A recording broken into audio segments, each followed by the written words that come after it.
It looks like you're scoring points by taking care of Mom. But don't forget, this house isn't going to you or my brother. I'm the eldest, so remember that. Emily, my sister-in-law, declared as she crossed her arms and glared at me while I was washing dishes in the kitchen.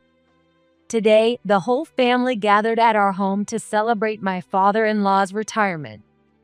I simply complimented the gift Emily gave to my father-in-law, saying, "It's really lovely," while we were cleaning up afterward. How did a conversation about a gift turn into one about inheritance? And eldest. While it technically means the firstborn, it's not a term I'm used to hearing, so I chuckled awkwardly. Scoring points. That's not what I... Before I could finish, Emily snorted and left the room. I was left alone, watching her walk away. My name is Monica. I'm 32 years old and a stay-at-home wife. I live with my in-laws, managing all the household chores and taking care of my mother-in-law, whose legs aren't as strong as they used to be. I'm so sorry, Monica. I feel awful making you take care of me when you're still newlyweds.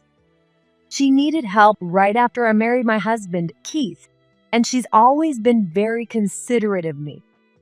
My in-laws are such kind people, always mindful of my needs as their daughter-in-law. That's why I've never found living with them to be burdensome. And besides, taking care of my mother-in-law isn't that demanding. She's not bedridden, just a little unsteady on her feet. She's always eager to help with chores she can manage while sitting, like folding laundry, which makes me feel a bit guilty. It's been nearly 2 years since we started living together, and I've had a good relationship with Keith and my in-laws. But the peaceful days began to grow tense after Emily, my sister-in-law, got involved. Emily is already married, and she and her husband have a daughter in middle school. They live in the next town over, so we didn't see them all that often. But now things are different. Everything seemed to change last month when my father-in-law retired, and we celebrated his retirement at our house. On the day of the retirement party, we decided to surprise my father-in-law by preparing gifts, and my mother-in-law and I made all his favorite dishes. I never expected such a surprise.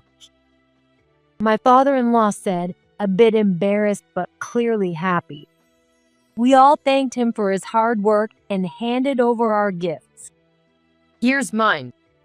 When my father-in-law unwrapped the gift from Emily, an antique-style clock with a calm, elegant design appeared. The intricate carvings are impressive. It's a custom-made, one-of-a-kind piece. It cost $1,000. Emily announced, causing everyone in the room to exchange surprised glances. When you think about how grateful we are to Dad, that's a small price to pay. Emily's words brought tears to my father-in-law's eyes. I see. Emily, your thoughtfulness makes me really happy. I'll treasure it. My mother-in-law was also wiping her eyes. What a nice family, I thought with a smile. The peaceful and joyful moment passed by. But that's where the good part ended. It's been about a month since my father-in-law's retirement celebration. For some reason, Emily has been visiting my in-laws frequently. I've come by again. Get me some tea, will you? Here we go again, I thought with a sigh, but I had no choice but to make the tea. I told myself it was just another task while serving my in-laws, and that made it easier to bear. But Emily's frequent visits were starting to bother me. First, she always came alone. It was the same on the day of my father-in-law's retirement party. She has a husband and a daughter, but they never seem to come with her. Are her husband and daughter okay with this? Second, she always brings homemade food as a gift for my in-laws. She says, "I made too much," but the food Emily brings is so delicious that I find it hard to believe she made it herself.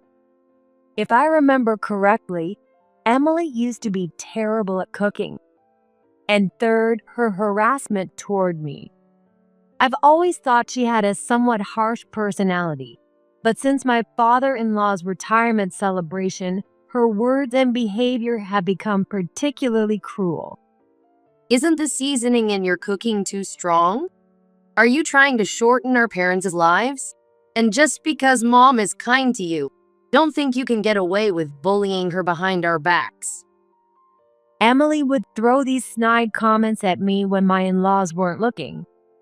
Not wanting to let her have the last word, I fired back. Bullying? You mean like what you're doing to me? Don't worry, Mom and I get along just fine. And by the way, your seasoning is much stronger. You pour sauces and mayonnaise all over your salads and side dishes. But the seasoning in the dishes you bring as gifts is just right. Seeing Emily's face turn red at my retort gave me a small sense of satisfaction. The snide remarks don't bother me much, but what I really can't stand is Emily's habit of asking for my things. Oh, these earrings are cute. Let me borrow them for a bit. Oh, this charm on your bag is lovely. Let me borrow this too. She would spot my belongings, make a fuss, and insist on borrowing them. Even when I firmly refused or asked Keith to step in, it didn't help. In the end, she would take them, and many things haven't been returned to this day. Emily, are you not getting along with your husband? You haven't brought your daughter around lately. Emily used to be terrible at cooking, so when did she get so good at it? My in-laws, even if they didn't notice Emily's harassment toward me, seemed to sense something was off with her and asked her about it. Oh, come on. That's not true at all. My husband just tells me to relax at my parents' house once in a while.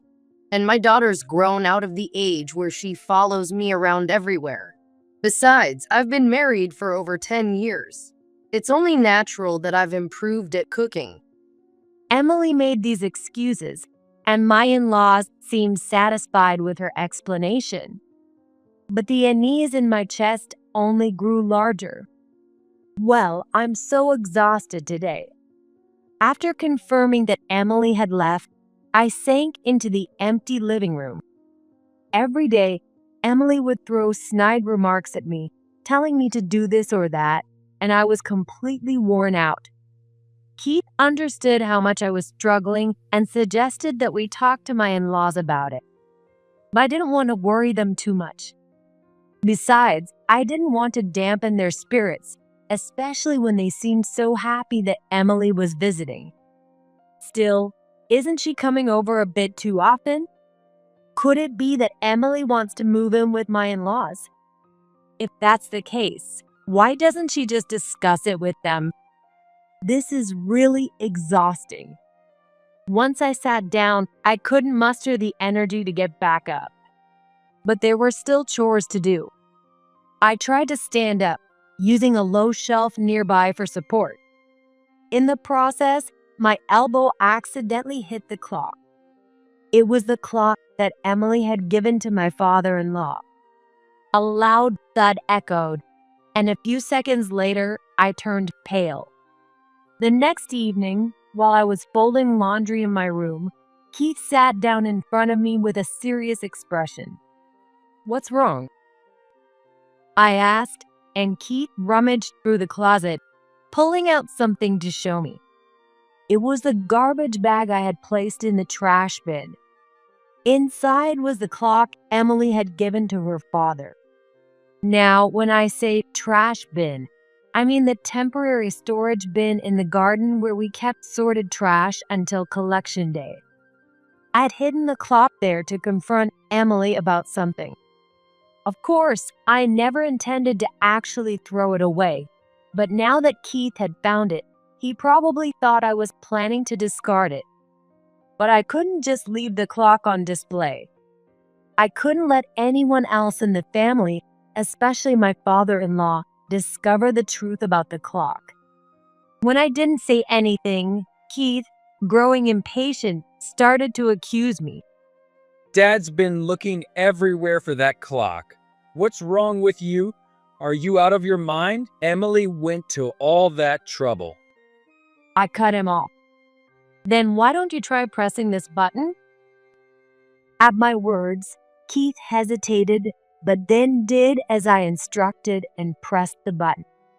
I had accidentally discovered this small button when I bumped the clock with my elbow. At first glance, it wasn't clear what the button was for. What the?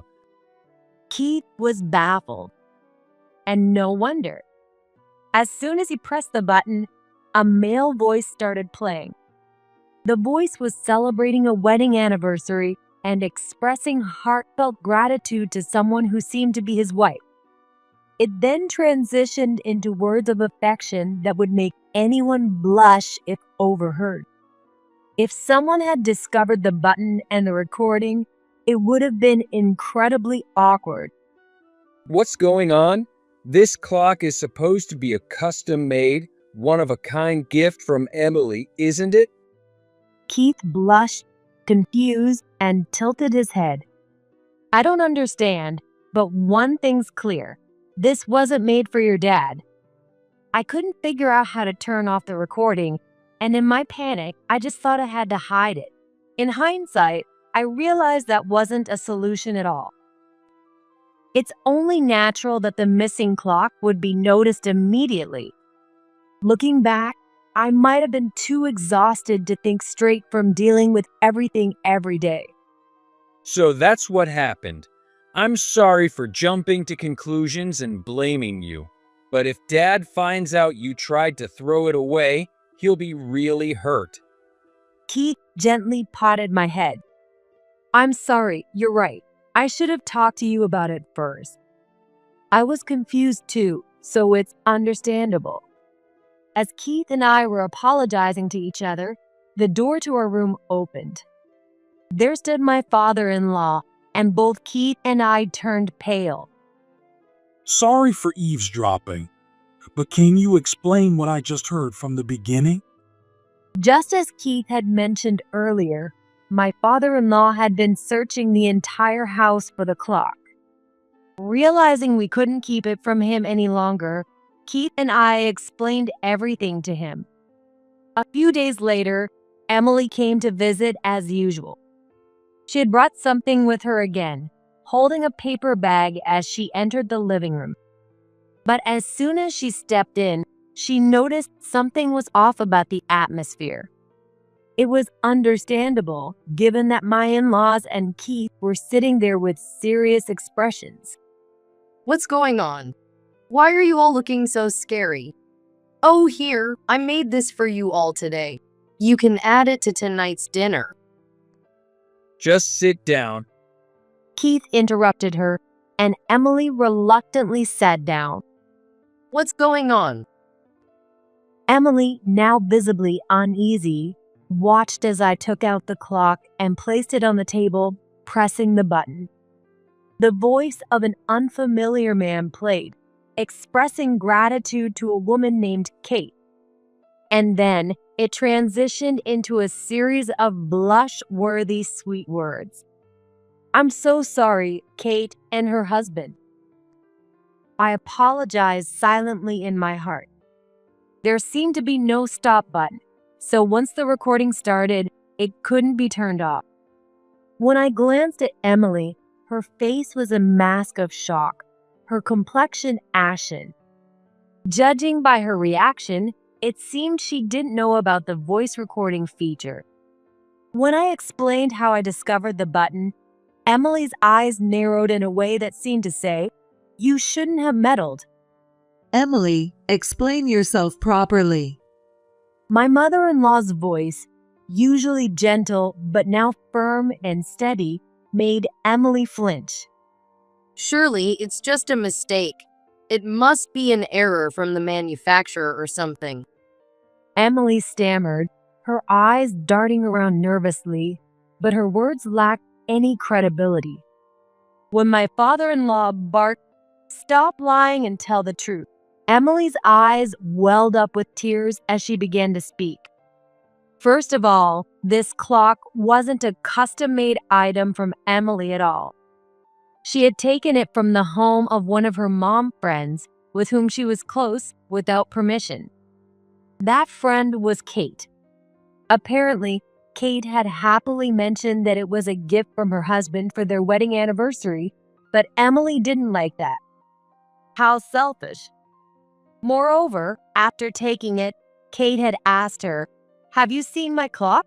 It's missing," which put Emily in a difficult position.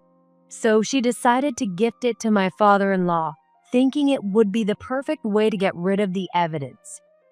As I listened to this, I was utterly astonished. How could she even come up with such an idea? Keith and my in-laws must have been even more shocked. My father-in-law had a look of resignation mixed with sadness, while my mother-in-law furrowed her brows, her shoulders trembling. Could it be that the food you often bring as gifts? Keith asked, and Emily raised her voice. So what if it is? It's way more popular than anything I could make. So what choice did I have? Driven by her emotions, Emily started spilling everything. It turns out, not only the clock, but even the gifts she had been bringing were things she had begged off of Kate. While I wondered why Kate would go along with such requests, knowing Emily, she might have been too forceful, leaving Kate unable to refuse. I felt a deep sympathy for Kate, whom I had never even met. Taking something someone cherished without permission, and then using it as a retirement gift for your father. Do you realize what you've done? My father-in-law's words were cold, and the tension in the room became palpable. Emily, who had been shouting moments before, fell silent, a nervous sweat forming on her forehead. It's a crime. My mother-in-law added coldly, driving the point home. I'm so sorry, but my husband is always busy with his work and doesn't pay attention to me, and my daughter ignores me. I was so stressed. I felt like I was going to lose it. And then at home, Monica is the one everyone dotes on. I'm your daughter. Emily's tearful excuses, sounding more like a tantrum from a child, were met with silence. No one was there to comfort her. My father-in-law stood up and made a phone call. Could he be calling the police? But after a while, the person who arrived was Emily's husband, Ken. Having left work early, Ken listened to the story from my father-in-law and apologized profusely to all of us. Ken explained that Emily had been involved in constant conflicts with others, and her affair was recently discovered, leading them to discuss their divorce. Well, no wonder their daughter ignores her. It all made sense now, and I nodded in understanding. It seemed that Emily had been trying to get on her in-laws' good side to secure a place for herself after the impending divorce. The fact that she even had someone else prepare gifts for her made the whole situation even more disgraceful. I deeply apologize for the trouble we've caused. I was planning to inform you about our divorce soon, and then this happened. I take full responsibility for what happened, and I will return the clock to its rightful owner and personally apologize and make amends. While Ken was apologizing, Emily was screaming frantically. I'll apologize to Kate too. I'll make sure to give her a proper gift this time. So please, Dad, forgive me. Let me stay here. Emily pleaded desperately, but Keith shouted at her from the side. Emily, cut it out already. How could you come to this house after hurting your husband and daughter like that? Didn't you feel guilty when you gave Dad that clock? Do you even have a conscience? My father-in-law nodded in agreement with Keith's words. I've had enough of you. don't think you'll have a place here even after the divorce. You're no longer my daughter. With those cold words, my father-in-law turned his back on Emily and left the room. This is all your fault. Emily screamed as she lunged at me. Emily, stop it. Keith held her back as I spoke firmly to her. Emily, if you have time to lash out at me, you should spend it reflecting and changing your ways. This is why everyone around you leaves. Emily looked around, stunned. Neither Keith, my mother-in-law, nor even her own husband would meet her gaze. She let out a muffled sob and collapsed in tears. When Ken came back to give us a final update, he told us that the clock had been safely returned to Kate. However, Kate and her husband were furious with Emily and had even involved a lawyer. It seems that all the frustration from enduring Emily's harassment had finally reached a breaking point, and I can understand why they'd want to take legal action after someone else heard that embarrassing recording from the clock. To avoid a theft charge, Ken agreed to pay for the damages and signed an agreement stating that Emily would no longer have any contact with Kate. They also decided to add this to the compensation for Emily's affair, which was the cause of the divorce. Through Ken, I was able to recover the items Emily had taken from me, and I felt relieved. Ken also mentioned that their daughter had requested that he be granted custody, which was finalized. Now, Emily is preparing for the divorce, burdened by the compensation she must pay and the bleak future ahead. 1 year after my father-in-law's retirement celebration, I'm still living with Keith at my in-laws' house. Recently, I found out I'm pregnant, and both Keith and my in-laws were overjoyed. My mother-in-law has been working even harder on her rehab so she can help take care of the baby, and my father-in-law has been studying parenting books with Keith. I hope my baby will be born safely. As I gently patted my stomach, I envisioned the joyful scenes of our growing family.